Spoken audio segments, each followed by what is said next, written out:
Good morning, শুভ সকাল। কেমন আছেন আপনারা সবাই? নিশ্চয়ই খুব ভালো আছেন, আমিও খুব ভালো আছি। আজ হলো বুধবার, ঘড়ির কাঁটা 11:30টার ঘরে। গত 3 দিন যাবৎ বিয়েবাড়ি খেয়ে আসার পরে কানে ব্যথা, গলা ব্যথা এই সমস্ততে ভুগছিলাম।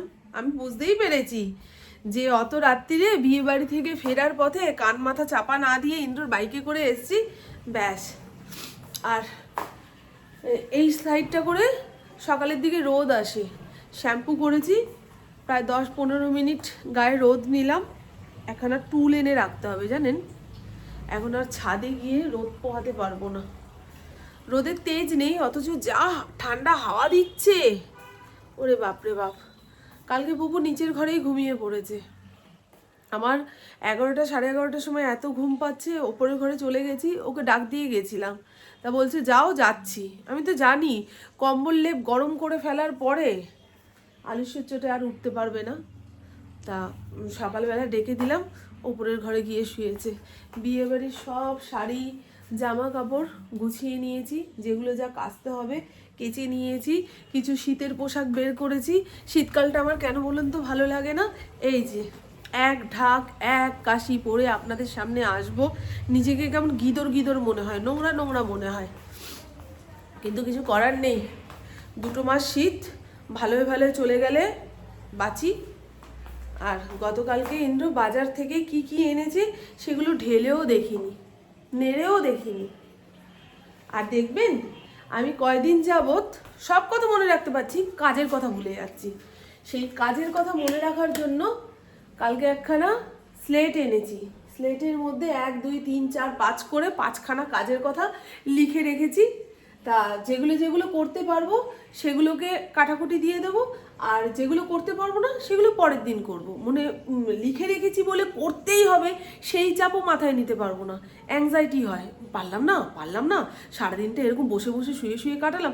আমি দেখেছি আগের তুলনায় আমার এখন কাজের স্পিড অনেক কমে গেছে। কাজ কিন্তু আমি অনেক করছি, কিন্তু স্পিড একদমই নেই। স্পিড, আমার উচ্চারণের ভুল ধরবেন, স্পিড একদমই নেই। আজকে এই এতগুলো জামা কাপড় মেলতে বসেছি, প্রায় আধা ঘন্টার ওপরে সময় লেগে গেল, বুঝেছেন। ঘর ঝাড় দিতে গিয়ে ওই 20-25 মিনিটের ওপরে সময় চলে গেল। আর আগে ঝপঝপ ঝপঝপ করে কাজ করতাম। বাবা, শীতকাল, তার উপরে হাড্ডি গুড্ডিরও তো বয়স হচ্ছে, সব কিছু মানিয়ে গুছিয়ে নিতে হবে।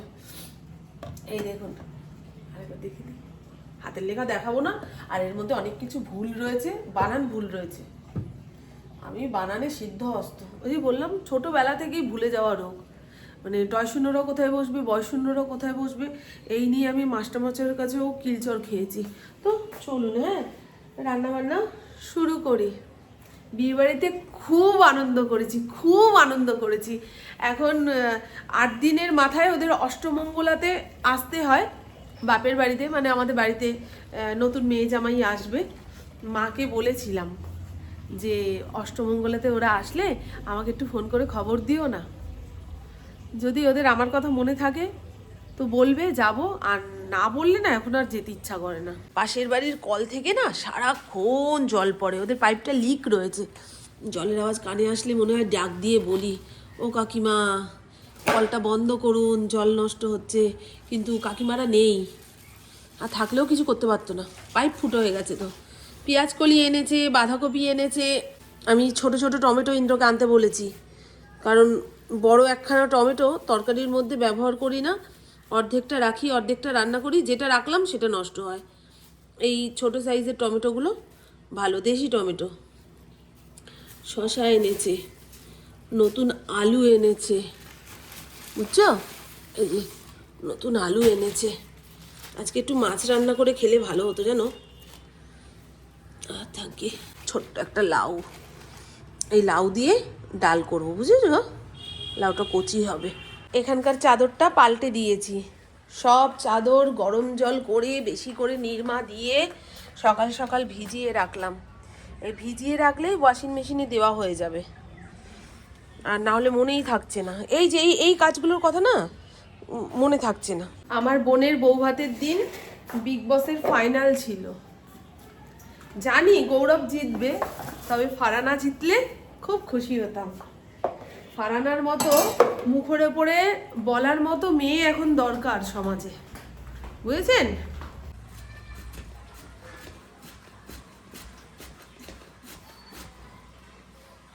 আর এই দেখুন বন্ধু, আমি বলছি না আমার এখন কাজের কথা প্রায় মনে থাকছে না। বাঁধাকপি কাটতে বসে মনে হলো যে বিছানার চাদরগুলো সকালবেলায় যে গরম জল দিয়ে ভিজিয়ে রেখেছি, এখন ওয়াশিং মেশিনের মধ্যে দিয়ে দিলে মোটামুটি 1 ঘন্টার মধ্যে কাঁচা হয়ে যাবে। আর ওয়াশিং মেশিনে কাচাকুচি করলে প্রচুর জল খরচা হয়, ট্যাঙ্ক পুরো খালি হয়ে যাবে। এখন যদি জল থাকতে থাকতে পাম্পটা চালিয়ে দিই, ট্যাঙ্কি ভরে যাবে, আবার দুপুরের পর থেকে সবাই জল পাবো। এই তো এত জলের হিসাব করে আমাদের ওয়াশিং মেশিন, তারপরে স্নান, নাওয়া খাওয়া করতে হয়। এই দেখুন 59 মিনিটের মধ্যে কাঁচা হয়ে যাবে। আজকে মাত্র 3খানা বিছানার চাদর গরম জলে ভিজিয়ে এই ওয়াশিং মেশিনে দিলাম। আরও 2খানা বিছানার চাদর দিলে দেওয়া যেত, সেগুলো আর খাট থেকে তুলতে ইচ্ছা করছে না। আমার শীতকালে প্রচণ্ড ডাস্ট অ্যালার্জি হয়। আগের বছর তার আগের বছর আমার খুব কাশি হয়েছিল, অনেক ডাক্তার দেখানোর পরেও কাশি থামছে না। তারপরে এক নামকরা ডাক্তারবাবুকে দেখানোর সঙ্গে সঙ্গেই উনি বললেন আপনার ডাস্ট অ্যালার্জি আছে, তার উপরে ওই পেটসের লোম থেকেও অ্যালার্জি রয়েছে, শীতকালে সাবধানে থাকবেন। আর আজকে রান্না করব বাঁধাকপির তরকারি। নতুন ছোট আলু এনেছিল, বড় আলুগুলো ডিমের ঝোলে খেয়ে নিয়েছি, আর ছোট ছোট আলুগুলো রয়েছে সেগুলোকে 2 টুকরো করে বাঁধাকপির মধ্যে দেবো। সব কিছু একসঙ্গে ভাপিয়ে নিচ্ছি। আর ওদিকে বুবুকে বললাম জলের বোতলগুলো ভর, সে জলে হাত দিতে চাইছে না, বলে আমি জমে যাব। আমি সকাল থেকে উঠে অনেকগুলো জলের কাজ করেছি, আমি যখন জমিনি তুইও জমবি না। তা ও বোতলগুলো ভরছে, আর এদিকে বাঁধাকপি, আলু, কড়াইশুঁটি একসঙ্গে ভাপিয়ে নিয়ে কষানো মশলার মধ্যে দিয়ে নাড়িয়ে চাড়িয়ে নামিয়ে ফেলবো। একদম শর্টকাট রান্না। আর এই তো বন্ধু, ঘড়ির কাঁটা পুরো 2টোর ঘরে ফড়িংকে খেতে দিয়ে দিয়েছি। আমার রান্না বান্না কমপ্লিট, শুধু বাসনগুলো ধুয়ে গামলায় উপর দিতে পারলাম না। গামলার বাসন এখনো খালি করতে পারিনি, আর ইচ্ছা করছে না। কালকে আরেকটু তাড়াতাড়ি কাজকর্ম শুরু করব, 1:30টার মধ্যে সব কমপ্লিট করতে পারলে মন মেজাজ ভালো থাকবে, বুঝেছেন বন্ধু? আর এই দেখুন শীতকালের সাজ, রাস্তাঘাটে বেরোলেও এই সাজ, ঘরে থাকলেও এই সাজ, কান মাথা চাপা না দিয়ে থাকলে আমার। আজ দুপুরের রান্না বান্না ছোলার ডাল না মটর ডাল রান্না করলাম জানি না, একই রকম দেখতে। ও ঠিক আছে, মুসুর ডাল বাদে সব ডালই আমি মোটামুটি খেতে পারি। মুসুর ডাল খেলে গায়ে পায়ে ব্যথা হয়, সেই কারণে থাইরয়েড আছে। আর এই যে লাউয়ের ভাগ কম পড়ে গেছে জানেন তো, পুরো গোটাটা দিয়ে দিলেই ভালো হতো। লাউ ধনে পাতা দিয়ে এই ডাল করেছি। এই ডাল না বাসি খেতেও ভালো লাগে, মানে কালকের জন্য একটু রেখে দিলে গরম ভাতের সঙ্গে মেখে খেতেও ভালো লাগবে। শীতকালে আশি বাসির স্বাদও যেন বেড়ে যায়, তাই না গো? আমার বাপের বাড়িতে আমার মা কাকিরা ওই রাতে কিছুটা তরকারি বাঁচিয়ে রেখে পরের দিন ওই বাসি কড়কড়া ভাতের সঙ্গে খায়। এই হলো বাঁধাকপির তরকারি, নতুন আলু, কড়াইশুঁটি দিয়ে। আজকের বাঁধাকপিটা মনের মতো করে রান্না করেছি, দেখুন পুরো শুকনো শুকনো। এই হলো লাল শাক ভাজা, আর একটু জল শুকালে ভালো হতো, কিন্তু খড়খড়া যদি হয়ে যায় সেই জন্য নামিয়ে ফেলেছি। লাল শাকের কালারটা খুব ভালো। আমি জানলা কপাট দেব, আমি পুপু খেতে বসবো। পাড়ার বাচ্চাগুলো যে কি চিৎকার দিচ্ছে। এই ড্রামগুলো চলুন আপনাদের দেখিয়ে আনি একবার।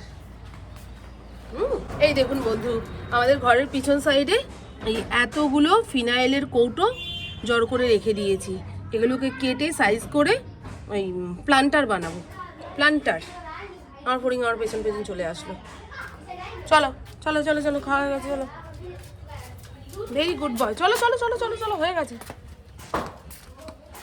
চলো। ওই পাড়ার বাচ্চাগুলো খেলছে ব্যাট বল, ওই বলের আওয়াজে কি আর ঘরে থাকা যায়? গুড ইভিনিং, শুভ সন্ধ্যা। ঘড়ির কাঁটা 6:30টার ঘরে যাব যোগব্যায়ামের ক্লাসে। প্রায় 2 সপ্তাহ পরে আমি যোগব্যায়ামের ক্লাসে যাচ্ছি। আজকে যাওয়ার ইচ্ছা ছিল না, মাথাটা ভার হয়ে রয়েছে, নাক বন্ধ হয়ে আসছে, জোর করে জলে চুবিয়ে রাখলে যেমনটা হয় না, নিঃশ্বাস প্রশ্বাস নিতে কষ্ট হয়, সেরকম লাগছে। তবে ওই গিটে গিটে জং পড়ে গেলে আবার কে দেখবে। যাই, বন্ধুদের সঙ্গেও দেখা হবে, নাহলে আমার মুখ সবাই ভুলে যাবে এরপরে, জানেন? পুপু শুয়ে রয়েছে, কম্বল ছেড়ে কেউ বেরোতে পারছে না, ঠান্ডা পড়েছে গো। আমি সোয়েটার পরলাম না, ওই ব্যায়ামের গেঞ্জিটা জামার ভেতরে পরে নিয়েছি, বেশ গরম লাগছে, ওপরে একটা চাদর গায়ে দিয়ে নিলাম। এটা মাথায় উঠবে একটু পরেই, ঘুমটা। চলুন, হ্যাঁ যাই, রাতে আবার রান্না করতে হবে।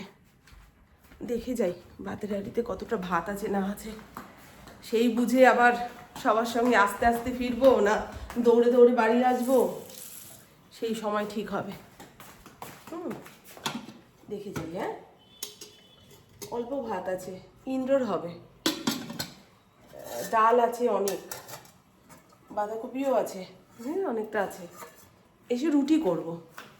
কালকে পনির পরোটা খেয়েছিলাম, ইন্দ্র ওই পরোটা মরোটা খেতে চায় না, রুটিও খেতে চায় না, বলে গ্যাস হয়।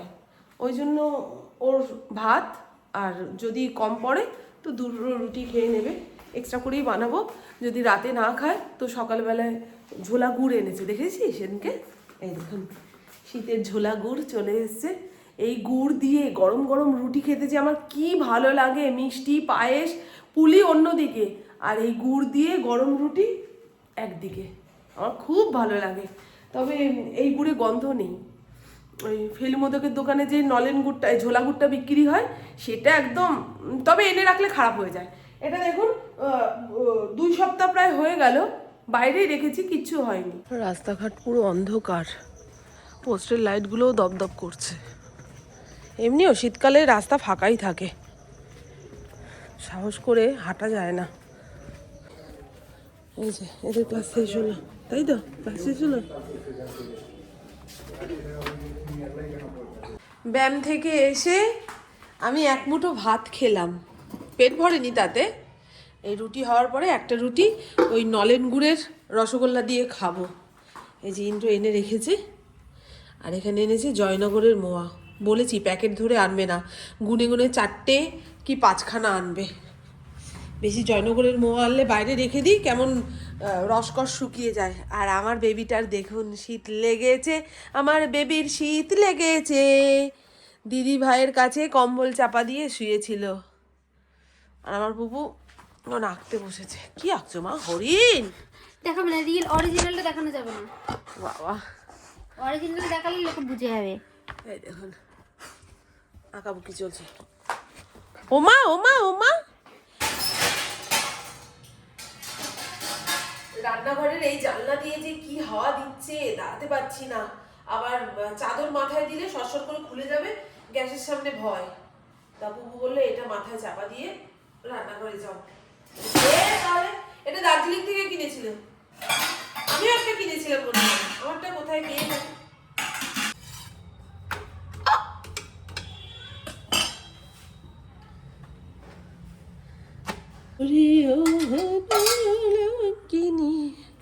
এই স্ট্যান্ডটা মাইক্রোওভেনের সঙ্গে পেয়েছি, আলাদা করে কিনিনি। অনেকে জিজ্ঞাসা করেন কোথা থেকে কিনেছো, কোথা থেকে কিনেছো।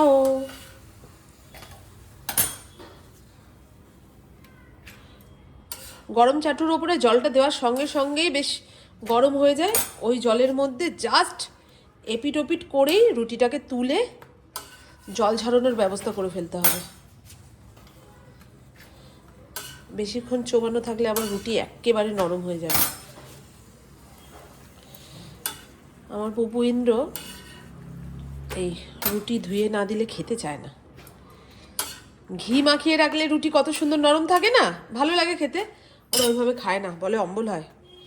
এই যে রুটির ভুসিগুলো গরম জলের সঙ্গে ধুয়ে গেল, এতে নাকি গ্যাস অম্বল হয় না, বুঝছো। এই আমার শ্বশুর বাড়িতে সবাই এইভাবেই রুটি ধুয়ে তারপরে খায়।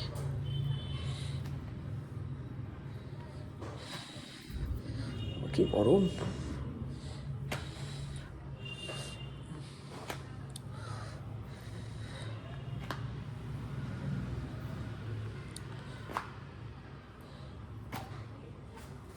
আর এই তো বন্ধু রুটি ধুয়ে জল ছেঁকে হটপটে ভরে নিয়েছি, আর এই শীতে প্রথম জয়নগরের মোয়া মুখে দিলাম। সেই আগের মতো স্বাদ আর নেই। ছোটবেলায় যখন কিনে খেতে পারতাম না, তখন এই জয়নগরের মোয়ার কি স্বাদ, কি গন্ধ, মনে হয় পাশে কেউ খেলে হাত থেকে কেড়ে খেয়ে নিই, এইরকম মনে হতো। আসলে অভাবটাও তো ছিল, নাই ঘরে খাই বেশি বলে আমাদের ছোটবেলাটা ওইভাবেই কেটেছে। নাই ঘরে খাই ছিল বেশি। তা আগে যার বাবা সরকারি চাকরি করতো তাদেরও যেমন নাই ঘরে খাই বেশি, আর যাদের বাবারা দিন আনতো দিন খেত তাদেরও নাই ঘরে খাই বেশি ছিল। মানুষের মধ্যে অভাব ছিল আগে, যে যতই বড় চাকরি করুক না কেন, যাই করুক না কেন, আসলে একটা ঘরে 7খানা পেট হলে যে পুরুষ মানুষ সেই খাটতে যেত, বাদ বাকি 6টা পেট ঘরে বসে খেত। আর এখন নারী পুরুষ নির্বিশেষে সব চাকরি করছে, ব্যবসা করছে, হাত ভর্তি পয়সা। অভাবটা আগের মতন না থাকলেও মনের শান্তি অনেক কমে গেছে, তাই না? আমার বাবা যখন কাজ থেকে ফিরতো আমাদের জন্য হাতে করে কিছু নিয়ে আসবে, তারপরে মা দেখতাম বিকেল হলেই একটু টিপ টপ হয়ে থাকতো, যে বাবু কাজ থেকে ফিরবে, এসে যদি দেখে ওই নোংরা অবস্থাতে রয়েছি কিংবা হাতের কাজ শেষ হয়নি, বাবুর রাগ হতে পারে। সে এক আলাদা তোয়াজ, পুরুষ মানুষদের আলাদাই তোয়াজ থাকতো, কারণ তারা আমাদের পেট চালাচ্ছে। আর এখন জানি না কি হয়। আমার বকবক আজকের মতন এইটুকুই। আপনারা সবাই খুব খুব খুব ভালো থাকবেন, নিজের শরীরে খেয়াল রাখবেন, সুস্থ থাকবেন, আর অল টাইম স্মাইল করতে হবে। টাটা, খুব ভালো থাকবেন। এইখানটা গুছিয়ে গাছিয়ে ফড়িংকে খেতে দেব, তারপরে হাত পা ধুয়ে কম্বলের নিচে যে ঢুকবো, আর জল ঘাটার কাজ করতে পারবো না বাবা, সবে 9:30 বাজে, বুঝেছো?